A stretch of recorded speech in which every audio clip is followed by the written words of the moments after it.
ত্রয়োদশ জাতীয় নির্বাচনের রিটার্নিং অফিসার কর্তৃক প্রার্থিতা বাতিল আদেশের বিরুদ্ধে নির্বাচন কমিশনের ৬৪৫টি আপিল আবেদন জমা পড়েছে।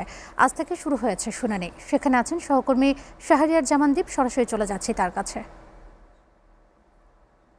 দীপ, প্রার্থীদের আপিল নিষ্পত্তির বিষয়ে আমাদেরকে বিস্তারিত জানাবেন। এই আপিল নিষ্পত্তির যে কার্যক্রম সেটি এবং প্রধান উপদেষ্টার সভাপতিত্বে এই কার্যক্রমটি চলছে। আমি দেখতে পেয়েছি সকাল 10টায় নির্বাচন কমিশনের যে অডিটোরিয়াম আছে সেই অডিটোরিয়ামের কার্যক্রমটি শুরু হচ্ছে। সেখানে নির্বাচন কমিশনার সহ অন্যান্য কমিশনাররা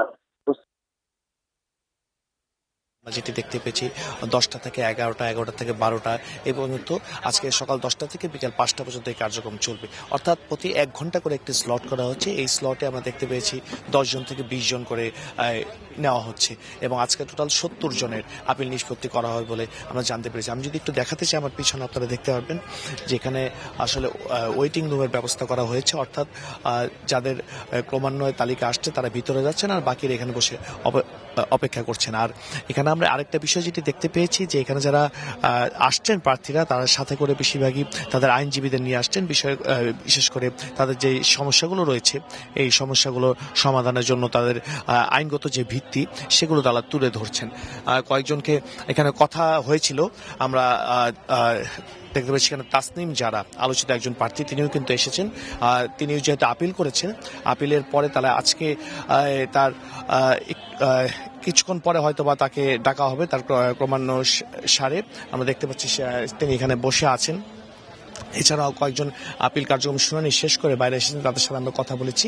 তারা যেটি বলেছেন যে তাদের পুরো বক্তব্যটি শোনা হয়েছে এবং তাদের কাছ থেকে একদিন সময় নেওয়া হয়েছে, হয়তোবা কালকে তাদের বিষয়ে নিষ্পত্তি করা হবে। তা আমরা এখানে দেখতে পেয়েছি যে নির্বাচন কমিশনের পুরো প্যানেলটি কিন্তু এখানে রয়েছেন, তারা এখানে কথাগুলো শুনছেন। বিশেষ করে আমরা দেখতে পেয়েছি যে শুধু এখানে যাদের মনোনয়নপত্র অবৈধ ঘোষণা হচ্ছে তারা না, যাদের বৈধ ঘোষণা হচ্ছে তাদের বিরুদ্ধেও কিন্তু অনেকে আপিল করেছেন। তো সেই ক্ষেত্রে যারা আপিল করেছেন এবং বিপরীত পক্ষ দুটি পক্ষের কথাই কিন্তু এখানে শোনা হয়েছে। তো এখানে আসলে বলা চলে যে সকাল 10টা থেকে যে কার্যক্রমটি শুরু হয়েছে সেটি আজকে 5টা পর্যন্ত চলবে।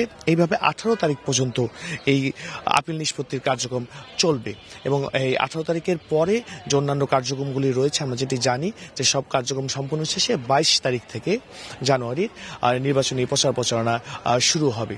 তো সব মিলিয়ে বলা যায় যে আজকে প্রথম যে 70 জন আপিল করেছিল তাদের আপিলগুলো নিষ্পত্তি করা হবে এবং পরবর্তীতে ধাপে ধাপে 645 জন যারা রয়েছে 18 তারিখের মধ্যে তাদের আপিলগুলো নিষ্পত্তি করা হবে। তো এই ছিল আসলে আমার কাছে এখান থেকে সবশেষ।